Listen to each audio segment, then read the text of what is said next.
राधिका बरसाने वारी की जय। राधे राधे। माघ मास महात्म्य अध्याय 9। भगवान दत्तात्रेय राजा सहस्त्रार्जुन से कहते हैं, राजन, मैं अब तुम्हें माघ महात्म्य के संबंध में एक प्राचीन कथा सुनाता हूँ, जिससे मनुष्य पापों से मुक्त होकर भगवान की भक्ति को पाता है। सुनो। सतयुग में नैवेद्य नाम की एक नगरी थी। उसमें हिमकुंडल नाम का एक वैश्य रहा करता था। उसने ईमानदारी से धर्म के नियमों पर चलते हुए बहुत धन कमाया। जब वह बूढ़ा हो गया तो उसने अपने सारे धन को 6 हिस्सों में बांट दिया। उनमें से छठा भाग धर्म के कार्य को करने के लिए अलग रख दिया और बाकी धन अपने दोनों पुत्रों में बराबर बराबर बांट दिया। राजन, उसने अपने छठे भाग के धन को बहुत धार्मिक कार्यों में खर्च किया। बहुत सुंदर सा विष्णु का मंदिर बनाया, शिवालय बनवाया, सागर के समान बड़े बड़े तालाब बनवाए, बावड़ी बनाई, कुएं का निर्माण भी करवाया और धर्मशालाएं बनाई। भूखों के लिए अन्न क्षेत्र खुलवा दिया, रोगियों के लिए बड़े बड़े औषधालय खुलवाए। इस प्रकार अपने छठे धन के भाग को धार्मिक कार्यों में खर्च किया और वन की राह ली।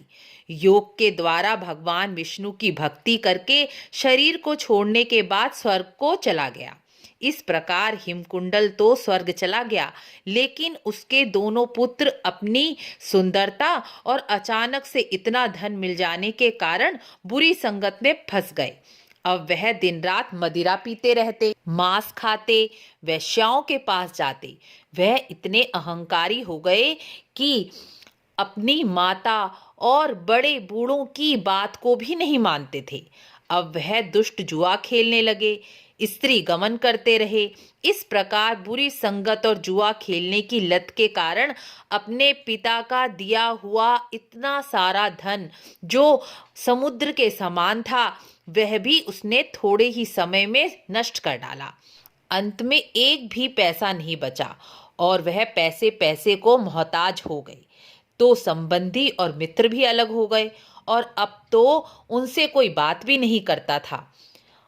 राजन, धन न होने के कारण अंत में उन्होंने चोरी करना शुरू कर दिया। इसलिए सारे नगर में उनकी बहुत निंदा हुई। इससे वह दोनों राजा और अन्य लोगों के भय के कारण जंगल में जाकर रहने लगे।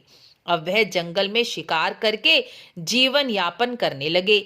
इसके बाद दोनों भाइयों में से विकुंडल तो एक ऋषि के आश्रम में चला गया और कुंडल वहीं जंगल में व्याधों के बीच पर्वतों में रहकर पाप कर्म करते हुए जीवन बिताने लगा। समय आने पर उसकी मृत्यु हो गई। एक भाई को तो शेर ने मार दिया और दूसरे भाई को आश्रम में सर्प ने डस लिया। मृत्यु के बाद दोनों यमराज के सामने लाए गए तो धर्मराज ने कहा कि कुंडल को तो घोर नरक में ले जाया जाए और धर्मात्मा विकुंडल को स्वर्ग में ले जाओ।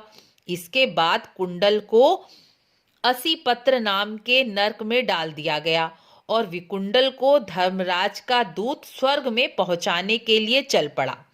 इसके साथ ही 7वां अध्याय पूर्ण हुआ। वीडियो को लाइक शेयर जरूर करें। तो अब आप सोच रहे होंगे कि विकुंडल को स्वर्ग की प्राप्ति कैसे हो गई। दोनों भाइयों ने एक समान पाप कर्म किया तो विकुंडल स्वर्ग क्यों गया। कर्म की गति न्यारी होती है। तो यह जानने के लिए आप अगला अध्याय जरूर सुनें। अब बारी है माघ मास के उपाय की। माघ मास में श्री कृष्ण का पूजन करने का बहुत अधिक महत्व है। यदि आपके घर में लड़ाई झगड़े होते हैं या पति पत्नी में प्रेम नहीं है, तो माघ मास के किसी भी शुक्रवार को ईशान कोण में एक बांसुरी रख दीजिए।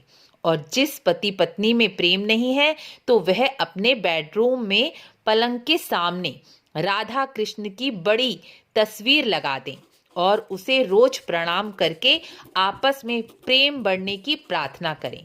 आपको शीघ्र लाभ होगा। मिलते हैं अगले अध्याय में। राधे राधे।